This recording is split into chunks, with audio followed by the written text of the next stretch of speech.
อ่า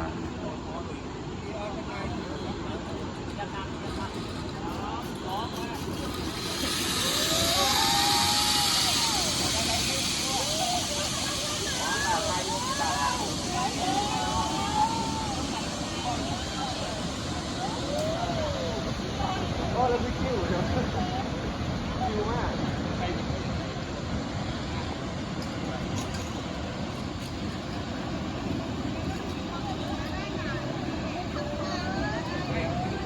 นี่ทางเดียวแล้วถึงทางเดียว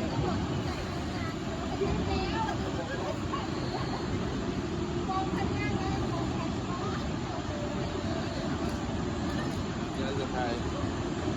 ฝากความหวังทั้งหมดของไปพี่น้องนะคะสู้ๆไม่เป็นไรที่ผ่อนยังไม่หมดเดี๋ยวช่วยกันผ่อนได้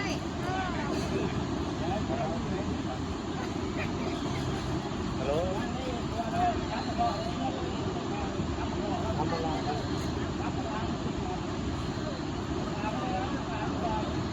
เราเรียนคนไทยโอเคเนาะ